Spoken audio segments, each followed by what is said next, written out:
তুই কার টাকা নষ্ট করলি? এই জুয়া খেলার অনুমতি কে দিল তোকে? চায়ের দোকানে, রাস্তার পাশে চলতে ফিরতে দেদারসে ছেলে পেলে, মাঝ বয়সী লোক জুয়া খেলতেছে।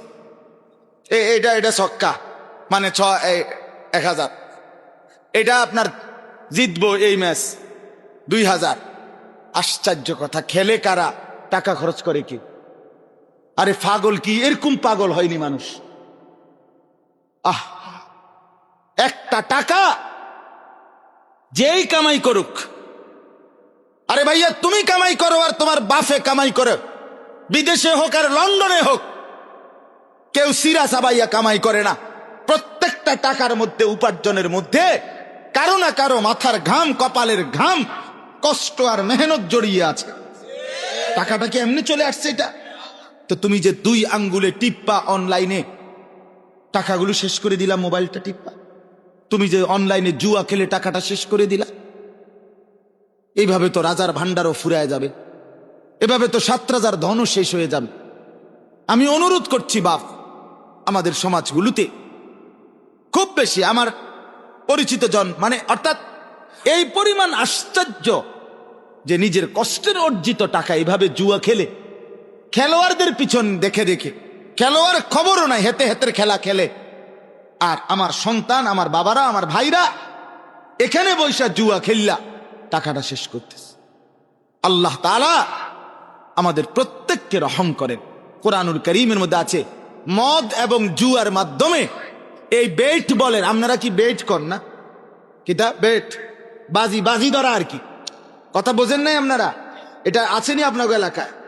হ্যাঁ, এই ডাকাতরে বলবেন তুই ডাকাত, তুই জুয়ারি, তুই নিকৃষ্ট পাপী বেটা, তুই নিকৃষ্ট পাপী, তুই এই সমাজ নষ্ট করে দিলি, তুই আগামী প্রজন্ম শেষ করে দিলি বেটা।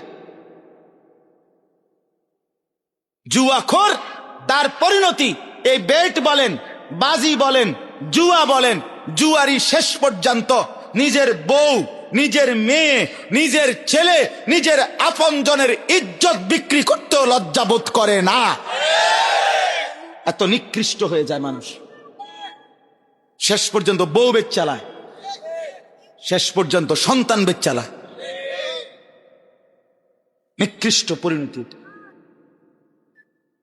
কোরআনুল কারীমে আছে, শয়তান তোমাদেরকে, আল্লাহ বলছে মদ এবং জুয়ার মাধ্যমে শয়তান তোমাদের পরস্পরের মধ্যে আদাওয়াত, শত্রুতা তৈরি করে, তোমাদেরকে আল্লাহর স্মরণ ভুলায়া দেয়, তোমাদেরকে নামাজ ভুলায়া দেয়, ইউকিউল আদাওয়া, আদাওয়াত তৈরি করে।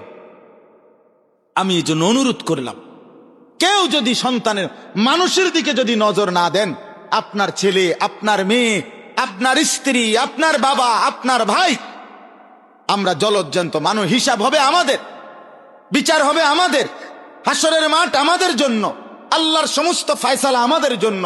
কবর, হাসর, মিজান, ফুলসেরাত এগুলো মানুষের জন্য না গরু ছাগলের জন্য? তাহলে আমরা মানুষ যদি সংশোধন একজন আরেকজনের জন্য না করি, একজন বাবা যদি তার স্ত্রী, ছেলে মেয়ের নামাজ, রোজা, আখিরাত, পরকালের ফিকির না করে, সোফা বানাইয়া কি লাভ, খাট বানাইয়া কি লাভ?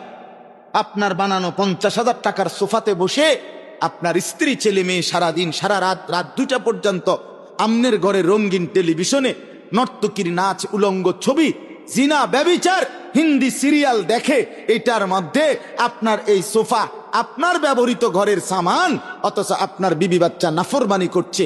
আল্লাহর কসম, কসম আল্লাহর, আপনি মৃত্যুর পরেও যতদিন এই গুনার সামানগুলো থাকবে, এই রঙিন টেলিভিশন যতদিন থাকবে, যতজন আপনার বউ বাচ্চা, নাতি নাতনি, ফুতের বউ, ছেলের বউ, মেয়ের জামাই রঙিন নাচ গান দেখবে, আল্লাহর কসম এই কোরআন ধরে বললাম, আপনার আমল নামায় ওই নাফরমানদের গুনার 100 সমান গুনাহ আপনার নামও লেখা হবে। অর্ধেক অর্ধেক না, সমান সমান, অর্ধেক অর্ধেক, কদ্দুর কদ্দুর, সমান সমান।